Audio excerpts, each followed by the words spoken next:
Hi, I'm Whack. Hey, and I'm Pat, and thanks for joining us for another episode of the Weekly Orbit, the week ending Friday, August 30th. We are at the end of, almost the end of what is considered summer here in the United States. We'll touch on a lot of things today. We're going to talk about lots of rocket pool stuff, lots of exciting stuff that's coming down the pike.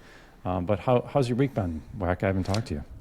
Yeah, it's been okay, like my oldest son started kindergarten this week, so it's Oh, just wow. time goes by so fast. Yeah, exactly. So Gosh. that's just made it a really busy week. But just Are while you we're going to getting teach things them ready. some basic Solidity or Ethereum? Because I saw in Argentina now high school students are taking Ethereum classes, so That's that's right. pretty So cool. he's not quite up to that level yet, but we're doing very, very, very basic algebra now. So he's slowly getting there. Like maybe another couple of months, and he'll be on the Solidity class. That would be something. Yeah. The little Whack Junior doing Yeah. Solidity. Well, I never did the development stuff myself, so I could just get him to do it instead.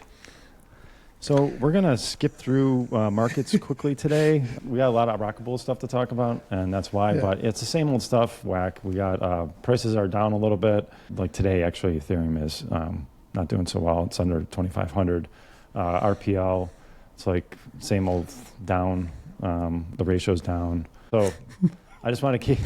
Yeah, it's I just want to get to a show where we're like, oh man, markets are up, and then the next week, oh, markets are up again. It'd be just nice to get a like 2 weeks or in a row. four Yeah. weeks of God. just like up only, just so we have something different to talk about. And I appreciate all Yeah. our viewers out there who listen to us every week. And basically, Yeah. sometimes I feel like we're repeating ourselves, but I don't have much to say about the markets this week. What about you? Yeah. No, I think it's just ugly. There's not much to say about it. Okay, Let's move well, on. let's move on. This week we had the rewards payout as it does. We haven't touched on the smoothing pool in a while. The smoothing pool really maxes out when we have lots of volatility and we have like gas spikes and things. And as we know, Ethereum mainnet the net gas has been very low, and we haven't had a ton of volatility. This last month, it looks like we were up to, I think 182 ETH was the balance that was distributed out to those who've opted in as node operators. And it's kind of been similar, back in July, it was at 148 or so we're a little up. But overall, as you see from this chart, Whack, the smoothing pool has had a little less in it than, say, about a year ago. I think our peak looks like August 23, so about a year. So, you have any thoughts on the smoothing pool? I think it's a cool feature of Rocket Pool that we get to share these rewards with each other. What do you think? Yeah. No, the smoothing pool is amazing. So the smoothing pool is down bad. Like it's quite clear for everyone to see, but the smoothing pool still has a whole lot of validators in there, which is fantastic. The thing to remember though is if you are a regular node operator, you're not getting as many proposals as you used to because there's more than 1 million validators on Ethereum now, right? It's 34 million ETH on there. So that has kind of taken down some of the it means that you're less likely to get a proposal. A proposal, So yeah. if you're a node operator at home and you are going to get a proposal like once a year now, I think a validator of mine went a year without a proposal, then at that point the smoothing pool definitely makes sense because you're still getting some rewards. Now, like you said, the smoothing pool is down bad in rewards, but that's not the smoothing pool's fault. That's an Ethereum wide thing where we just don't have that volatility and those gas spikes, like you said, the arbitrage opportunities for there to be people paying tips to get those blocks included like as soon as possible. So that's the reality of it. Like the heyday of the smoothing pool, I think, was a year and a half ago, maybe like 2 years ago, where we got some really good stuff happening.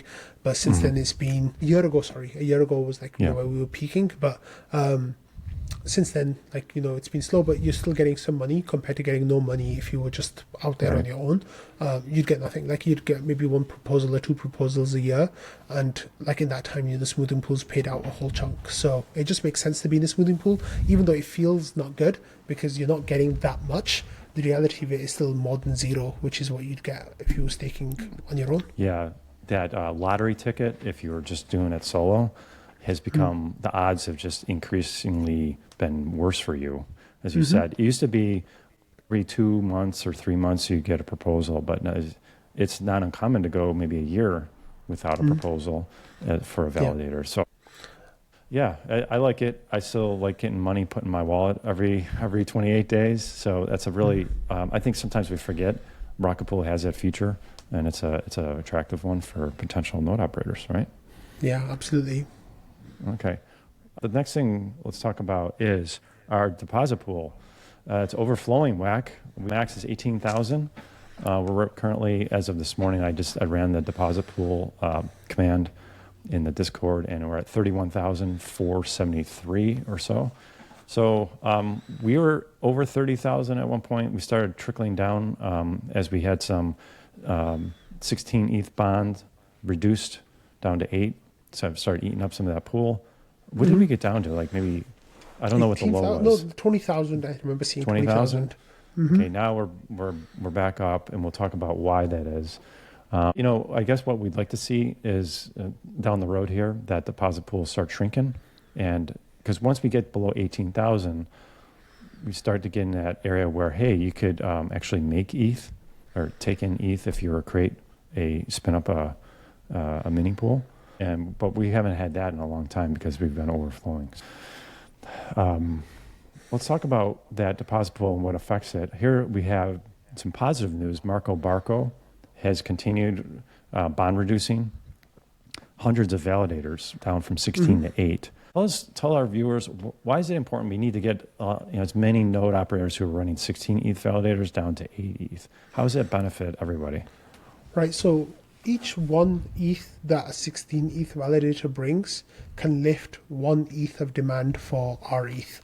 So that's like a 1-to-1, basically.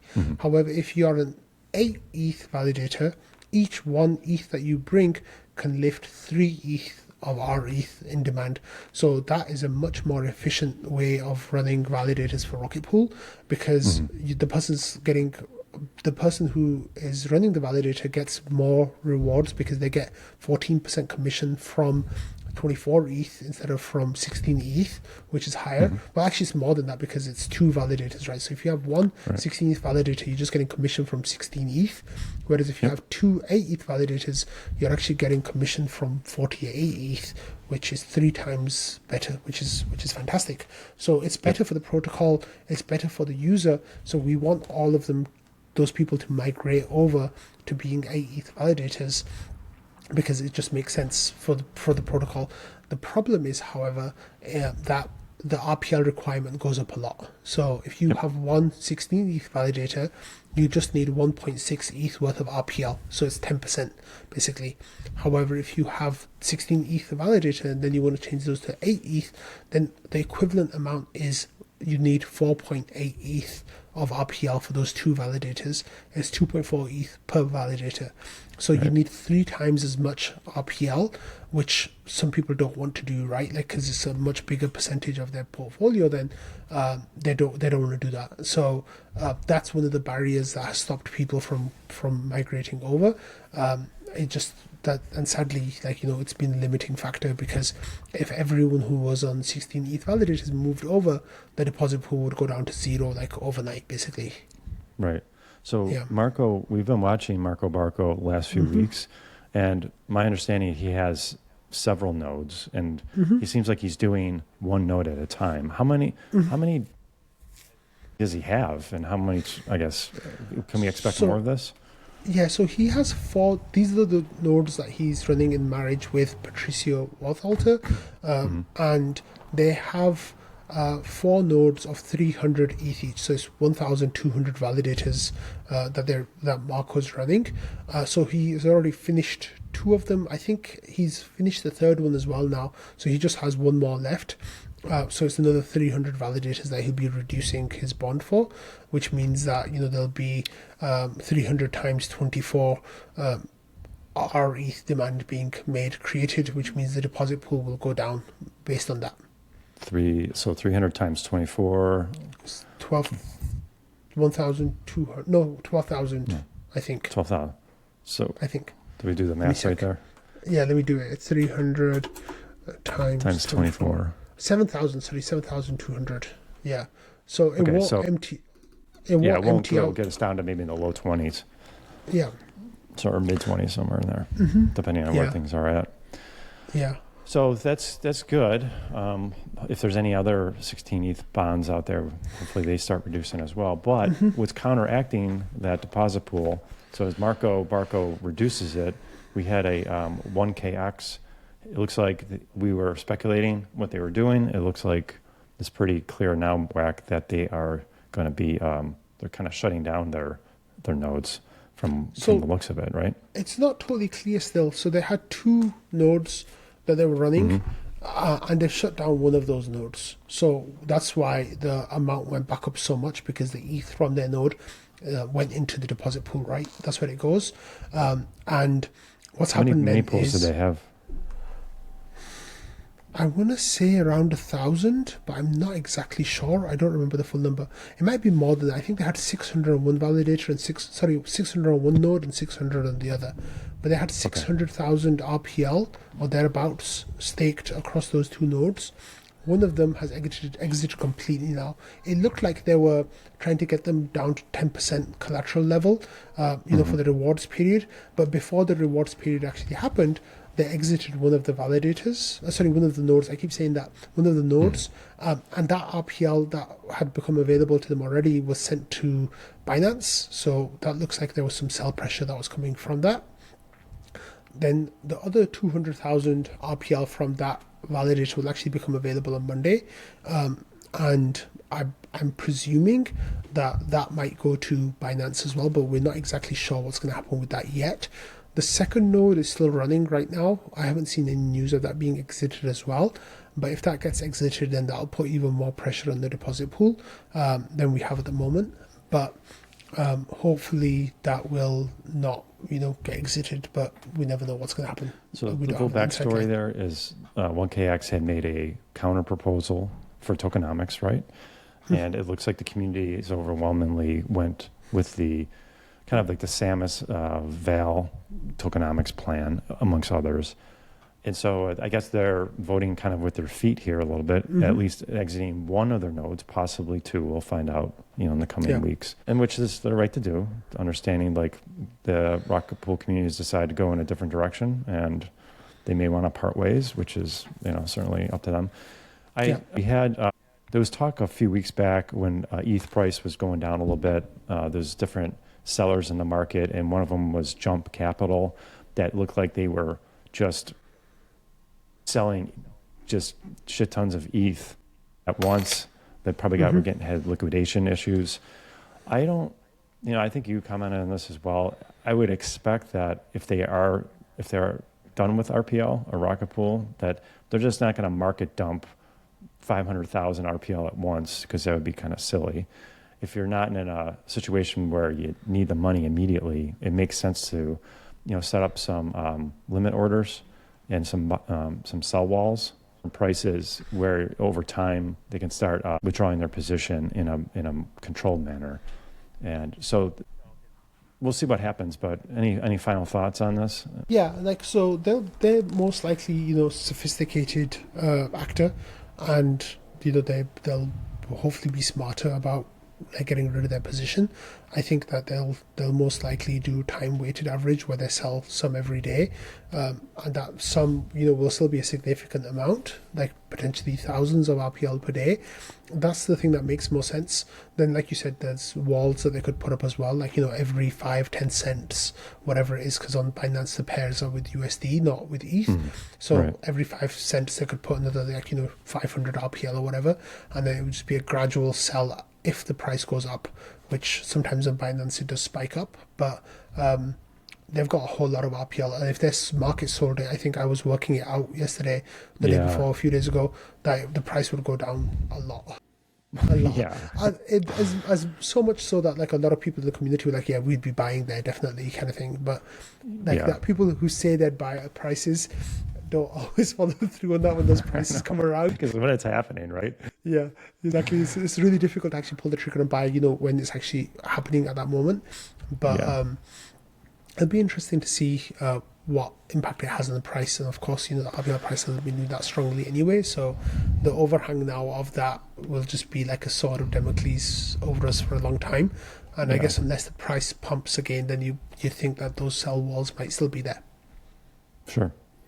Yeah. Let's move on to some other news. We haven't talked about client diversity in a bit. Last time we had this discussion was back in, I think, February or January, February, when there was a big, huge push by the Ethereum community at large to diversify out of Geth. And Rocket Pool at that time, when we did the analysis, actually was very diversified and a beacon for what node operators could look up to in terms of getting under these important thresholds, especially 66%. And preferably below 50%, and really preferably below 33. But this was a kind of a new website that was floating around this week, WAC, and these are just taking. It looks like the color. If you're watching this, there's colored bars, and then there's some. After each client, you have some yellow. So the colored portions are the ones, the validators that we know about. And then the yellow is just kind of speculation. So, for example, Nethermind is listed here at, I believe it's the minimum amount of node operators using Nevermind is 24.8%. And then they speculate, well, if we got all these unknowns, and if everybody of those unknowns were running in Nethermind, we'd be at 65.9%, so just below 66. What I did was I just ran a real quick Rocket Pool, see where we're at in terms of pairings. We're the number one pairing, and I think this is partly due because all nodes runs Teku and Bezu as a pair. There's 596 nodes that run that pair. The second most popular in Rocket Pool land is Geth and Lighthouse, and then Nethermind and Lighthouse, and then Nethermind Nimbus. I run Nethermind and Nimbus at 112 operators. I just wanted to spend a few minutes, WAC, talking about it because I think we're doing pretty well here. Here's the one we've seen before, clientdiversity.org. They still list Geth as the number one at 52%. So I think it's hard to know exactly. This is kind of just people just taking their best educated guess. Clientdiversity.org probably uses a different system than the folks here at supermajority.info. But if we were just to look at the Geth, we were looking at this client diversity chart, 6 months ago, and we were over 66%. So now we're at 52%. So in any way you look at it, we're much healthier as an ecosystem than we were 6 months ago, and that's good to see. Absolutely, yeah, it's fantastic to see. So one of the big problems with this is that it's really difficult to know who's using what, because the reality of it is that, like, if you try to incentivize your execution browser being your execution client being X, then people who are on A, B, and C, they will make it look like it's X, and there's no way to tell. There are a few like fingerprinting ideas that people have used. What some people do is like self-report. So whenever there's a Rocket Pool proposal, that will tell you that, hey, this is the client that I'm using. These are the combination of clients that I'm using, which is where this information on the screen comes from.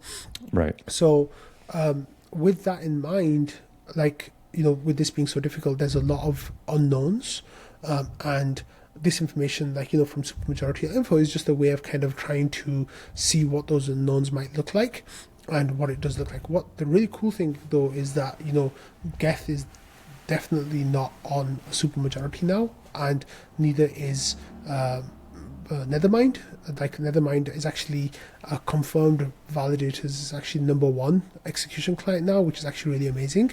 But the reality of it is most likely that Geth will be around. I think the client diversity numbers just kind of make a little bit more sense to me. And even though they might be wrong, they feel like they're better because they're giving you like a specific number, as wrong as that might be. Whereas with Supermajority info, that's just too much of a variable, and it's really difficult to kind of figure out what things look like. So even though the data might be more accurate, it's technically correct, but it might be that it's a little bit more difficult to understand intuitively, which is kind of what you want. So even now, look, I don't give people that much of a hard time anymore if they're using Geth, like I did 8 months ago when this crisis was happening. But what I do now is I just tell people still, yeah, carry on, sorry. I I was just looking at the client diversity. They got a little toggle here at the bottom. Is the data source is supermajority.info, but it doesn't match because it says Geth is at 52% based on their. But then when you actually go to supermajority.info, it's showing Geth, below that. So I don't know what to think. But in any event, I think that we're doing we look healthier across the board, and I think that's the important thing. Yes, and if you look at the confirmed validators on the network, then even if all the unknown ones are on Nethermind, for example, it's still below 66%, which I think is a good takeaway from this, is just to know that, look, Nethermind, we are definitely now below 66%, even if all the unknowns were on Nethermind or Geth, we still are below that supermajority risk. So I think that is worth celebrating in itself. However, like you said, there's still some piece of information here that might give you pause for a second, and might be something to think about, but the trend definitely this year has been very, very strong towards moving towards greater client diversity, and of course, like you said, the Rocket Pool community is at the forefront of that. Look at according to supermajority.info, Rocket Pool looks really nice here. You see a little bit of color. They're reporting in at Geth is about 31% of nodes, Nethermind's at 25%. Bezu's at about 13%, and then you got some unknowns at 32%.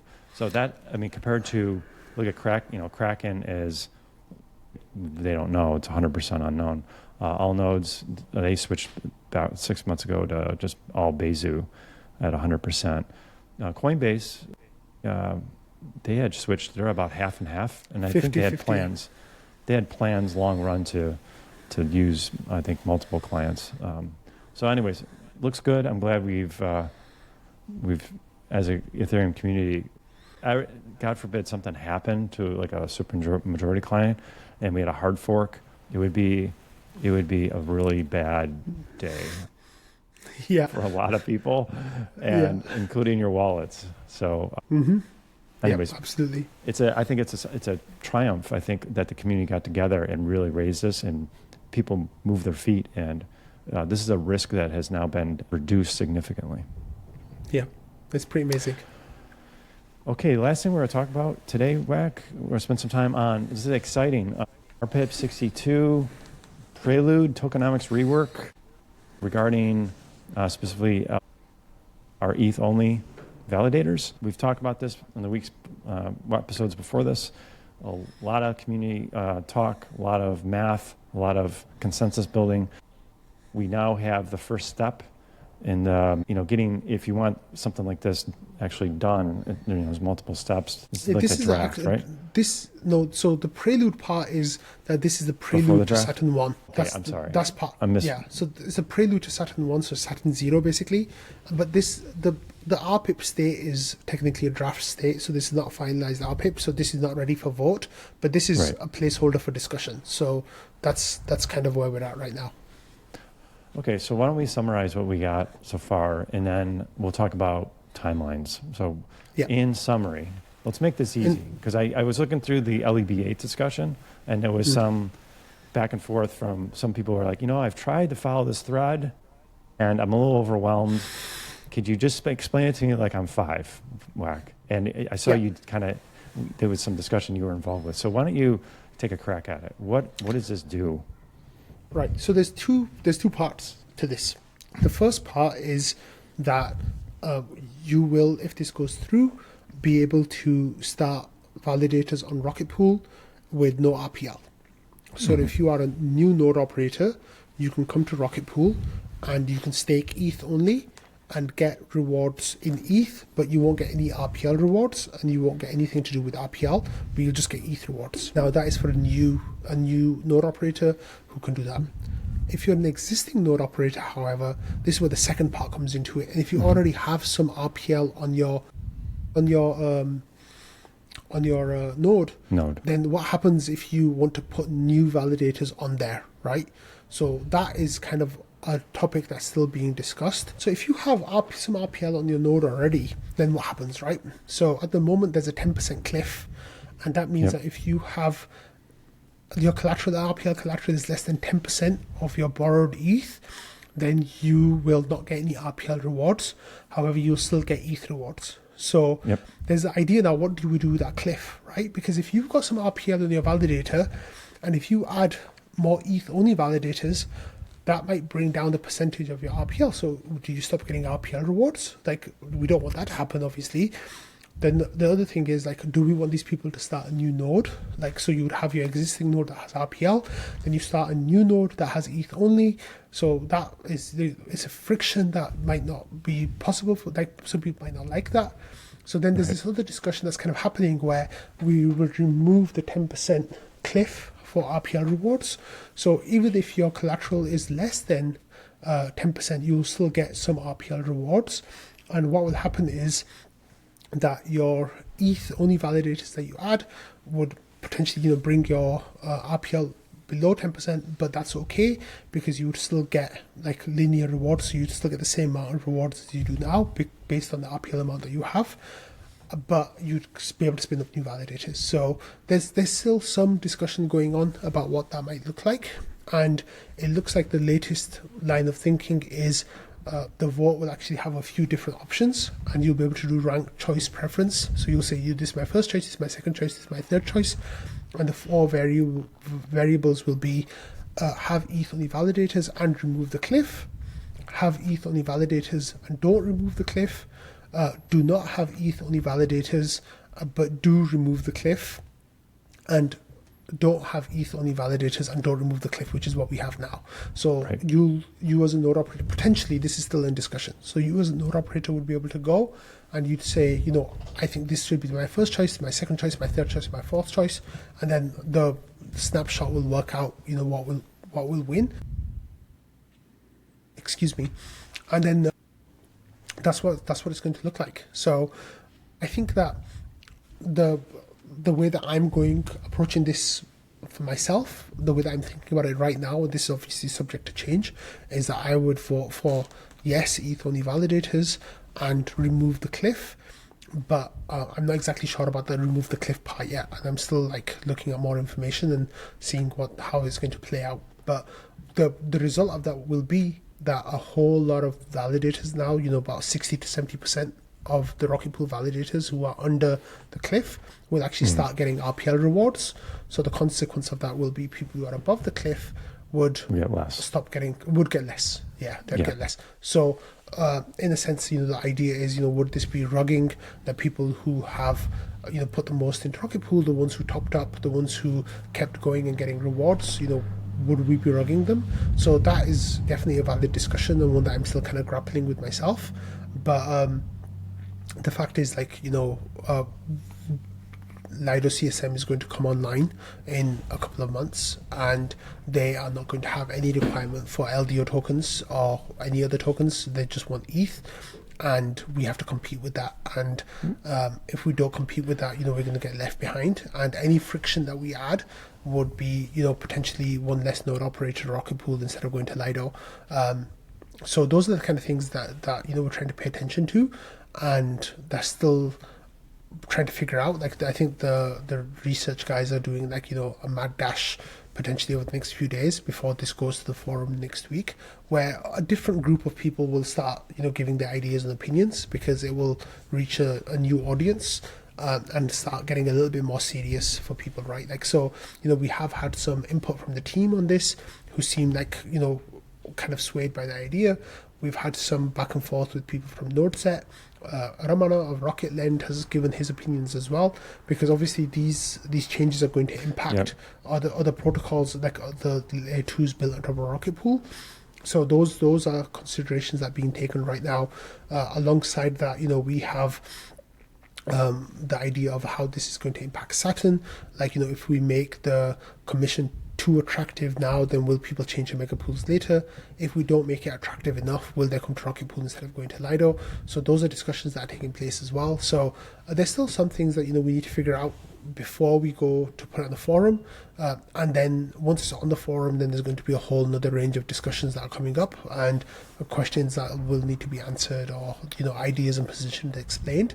But that process will potentially last around a week, give or take, at which point there will be a snapshot vote. Sorry, that's not right. A sentiment check on the forum. To say, hey, do you guys want to take this to vote or not? Which will run for a week.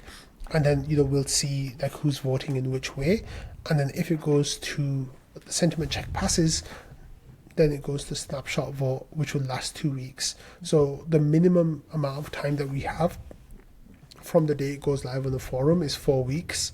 But there's still a couple of things that the team needs to sort out from their side to get everything up and going. So when I tell people when this might happen, I've been saying 6 weeks to 2 months for us to get ETH-only validators coming online, which I think is a generous estimate if things go well, and the votes go through the way that we think they might. At which point, we'll get. That would coincide well, because I think the CSM from Lido is supposed to go towards like that, become on mainnet end of October-ish, November.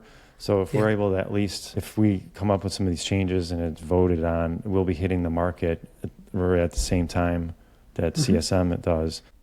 So quick question. I see one of the debate topics was, what percentage commission would you get if you are an ETH-only validator? Now, normally it's 14%. And I see it looks like they're going to maybe start it, the proposal is started at 10%. Right? So make it attractive enough so that you would get, I don't know what CSM is going to do, but I guess 10% is, so 10% is competitive, I guess, with what we expect the market to look like. Yeah, so that's what I was going to say. So the 10% number, okay, let me take a step back. With 8 ETH validators, you only have 24 ETH that, from the RETH holders that you can play around with, right? Once you get down to 4 ETH validators, then you have a lot more that you can play with from the RETH holders. It just makes it so much easier to, the commission goes a lot further, right? So for every ETH that you're bringing, you're not getting 3 RETH, you're getting 7 RETH, and then 15 RETH with like 2 ETH LEBs. So it makes it much more efficient. Yeah, exactly. Yeah. So the thing is though, Lido CSM will most likely come in at 4 ETH validators. And it might be that they even let you have less, and because they can do that, their commission will actually be more attractive than Rocket Pool going into this Lido versus CSM versus ETH-only debate. Their rewards will most likely be better. The thing is, we want to try to hold on to people who are more value aligned with Rocket Pool, who we already have, and we want to try to attract some people who might be kind of on the fence, but say, I'll go for the slightly more instead of the slightly better rewards. The great thing is that once we get Saturn 1 and then Saturn 2, we'll be in a position where we can actually challenge Lido on actual raw yield. The thing is, we want there to be a build-up of TVL in that time, so we can make Saturn be the most impactful Saturn that we can have. And of course, that will come through ETH-only validators, hopefully, but also through Rocket Lend and from NodeSet as well. So with all those things together, I'm hoping that Rocket Pool has a really good 3 to 6 months, or 2 to 6 months, and then that will put us firmly into position for Saturn 1, which should be here in 6 to 9 months basically. So we will have those stepwise increases, and that I think will really help there to be a hype ladder basically for Rocket Pool starting. So we'll say, hey, the ETH-only validators are coming, that's something positive, right? And then, hey, we've got Rocket Lend coming, that's really positive. Hey, we've got NodeSet coming, that's really positive. And once those things are getting through the market, then we can start saying, hey, we've got Saturn 1 coming, and that's the target right now, is to get Saturn 1. And that's why I keep saying the next 6 to 9 months for Rocket Pool are going to be a really exciting time. For that reason, is because we've got good stuff coming at regular intervals. So one other advantage is, my understanding is, if you get in now, they expect there might be a queue to when Saturn comes to migrate to a mega pool. And the reason you do that is because you can start, you can migrate down from 8 ETH validators down to 4 or 1.5, whatever we decide 1.5 is Saturn 2. 1.5 for Saturn 2. So then if there's a queue, there's talk of like, well, if you're already an existing, you have priority over someone who's just coming in new. So that might be an additional incentive to say, hey, if you're a long-term node operator, you're going to make, excellent commission once we got Saturn online. Better to come in now, because you'll get a priority. Because perhaps you'd have to wait a month. If I don't know how the queue's going to look, but that's just another selling point, right? I think a month would actually be a really good amount of time to wait. Like my worst fear is that we get so much node operator demand that will be there, and then we'll have so much REIT supply that we could lift. That will take longer to lift, but that's a problem for further down the road. The next we'll one. We'll have a war chest for the PDAO, for the IMC. We'll have money. The GMC will have money, and together all of us we can use a lot of that to stimulate the growth of our ETH and adoption for our ETH. We can do huge marketing blitz. We can do incentives where we actually give people money, to mint our ETH and things like that. So I think it'll be really cool. Yeah, this is good. We've had some good news lately. We got the tokenomics rework that passed. That is now official. That's official. Roadmap, yeah. It's official roadmap. We've got this next RPIP. We're at the first stages, but we could have a vote, within the next 2 to 3 weeks. 2 weeks, yeah. Right. So we're really moving. Things are finally starting to come through. Do you have a win for the week, real quick? Why don't you go first, and then I can go Sure. after that. My win is we renewed our grant. Thank you to the GMC for your generosity and consideration for the next 6 months. We appreciate all your viewers out there, because when we put in the application, Wack, as you know, we got to show stats, like how many people are watching, how many people are listening, and the GMC takes it into account. So we appreciate all our viewers. We've got another 6 months, and we hope that we'll increase our viewership. So when we renew it again, we have some additional eyeballs that are watching all the good stuff, and we're hoping that I know with Rocket Fuel, I'm sure you're feeling the same way. Some of this exciting stuff with Rocket Pool will generate more interest and views, but also I'm expecting, a lot of people are talking about price with Ethereum and crypto and assets in general.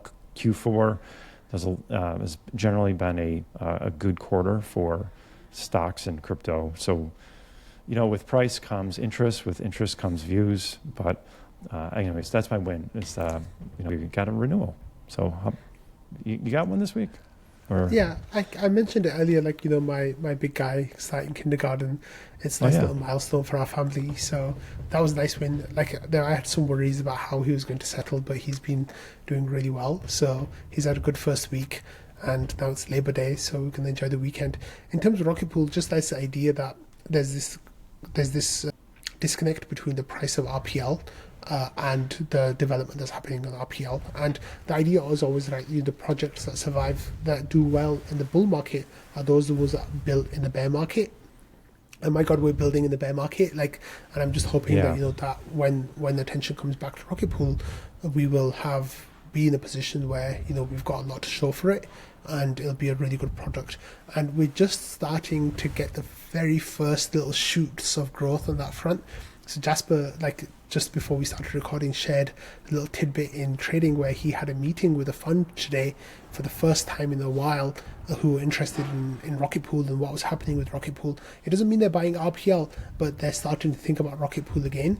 And these are the kind of things that we really want to see happening, where Marso and Jasper and others in the community are taking these meetings with these funds and these people and teaching them about Rocket Pool. And this is what was happening around Atlas, right? There was so much attention, and Jasper was like, I had 3 meetings today about Rocket Pool. I remember that. And Marso was just like, I met these guys, I met those guys, and those are the kind of things that we want to start happening again. And the fact that we're starting to see, Jasper saying that he took a meeting today, I think that's a really, really positive thing. So it's something to be optimistic about, Yeah, and I think so too. The price is horrible, but just do what I do and just put your head in the sand about the price and just carry on working and do what you can to make Rocket Pool as good as possible. So when things change, hopefully in a couple of weeks we'll get that first rate cut, and hopefully that will be the start of shifting sentiments. But Q4 is normally good for crypto, and Let's see what next year brings. I remember, I mean, you've been through more cycles than I have, but that euphoric feeling of when the markets are going up, and it's awesome. We're going to get there. Well, I can't say 100%, you know, this is not financial advice, but these things go, there's always the old saying, there's a bull market always somewhere. Well, there's a bear market always somewhere too. Obviously Rockapole has been through a bear market.